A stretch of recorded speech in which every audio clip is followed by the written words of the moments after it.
Power of Goal Setting Part 2. The Power of Goal Setting Part 2. I'm Wale Ladipo. Have you started setting goals yet? If you're not, I want to encourage you to start now. Because if you're not setting goals, you are not moving fast enough to achieve your destiny. We do not have a lot of time on the earth to fulfill everything you have to fulfill. Time moves very fast. And that is why goal setting is very crucial. If you want to be effective in life, you will have to learn to set goals on a daily basis. Goal setting is energy. Goal setting is a bridge that connects you from where you are right now to where you want to be. I cannot change your life until I change your attitude to goal setting and goal achieving. So last time I spoke to you about the power of goal setting and the research that was done by a particular department in the United States, and how 100 people, young people, were followed from the time they were setting off in life until the time they ended their working career. And they found out that only 5% of them, only 5 of them were financially free. One was wealthy. 4 were financially independent. About 10 were still working because they had to. They didn't have any retirement fund. And over 30 were dead for different reasons. And about 50 of them were dead broke. And the research concluded that those 5% that were financially free did so because they were goal setters and goal achievers. So that is very important. If you have not watched the first series of the power of goal setting, I encourage you to go and do that. In this series, very quickly, I want to share with you, if time permits me, 3 goal setting rules that will decide your success. There are many rules for goal settings, but I will share 3 with you. Number 1, you will have to set goals that are challenging enough. Yes, you have to set goals that are challenging enough to stretch you, but not to overwhelm you.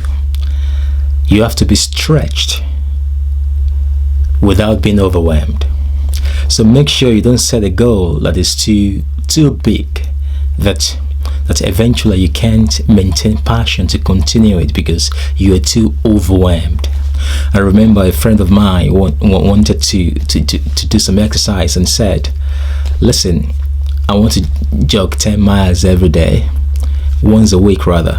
I said, really? Oh, that's good, but I don't do that. I only jog 15 or 20 minutes 3 times a week. I set little goals so that I won't be put off. I can easily stand up, wake up every day and say, well, it's only 15-20 minutes. It's not that much.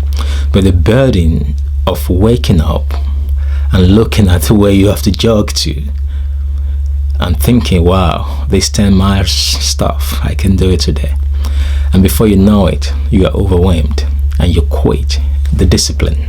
So make sure that it is not, your goal is not too big. I don't care whether it's financial goal or it's relationship goal or with regards to your health and fitness.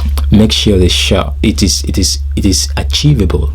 It stretches it enough, but it's not too big to overwhelm your mind and your emotions.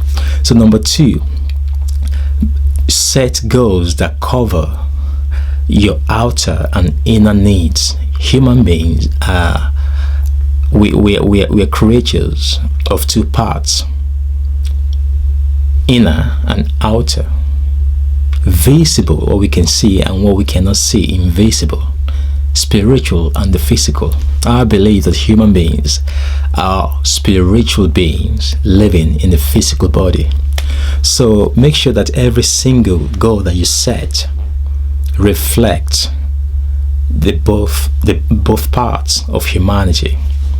So don't just begin to set physical goals like your financial goals, and you want to buy this, you want to do this, you want to achieve that, you want to be able to finish your university or set up this business. Make sure that when you set those physical goals, those goals are tangible. Make sure you set intangible goals, just like emotional goals. It's incredible. Your emotional life, your inner life, actually is much more important than your physical life. The inner life, the inner arena is not going well. The physicality, everything around you will not go well. You will not enjoy it. That's why billionaires commit suicide. That's why a lot of people with a lot of material resources call it quit, because the inner goals have not been met. Probably they've neglected the inner goals. So I really want to challenge you, especially your relationship goal. Your relationship goal is both your physical and inner goal, because your relationship has a lot to do with emotions. So make sure you set your relationship goal. If you're married, how do you want your marriage to be in the next year? If you're in a partnership with somebody, and your boss, your colleagues, all those people in your life, they matter so much, because 85% of your joy and happiness depends on your relationship. So number 3, make sure that you set short-term and long-term goals. Your short-term goal is a goal that is between the period of a day and 90 days, while your long-term goals is between the period of 2 to 3 years. Long-term goals can be 10, 20 years, like multinational companies do often.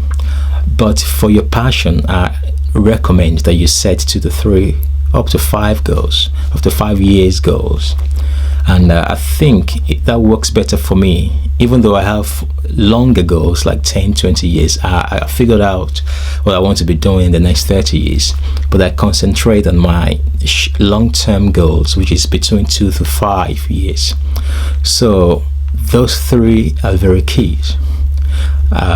Those 3 are powerful, and I hope you're starting right now. Start right now to work on all these 3 things, everything I've spoken to you today, and I'll be back again soon. Please share this if you like it, share it, and let other people know about it. And it is always good to add value, be an instrument for change in the lives of other people.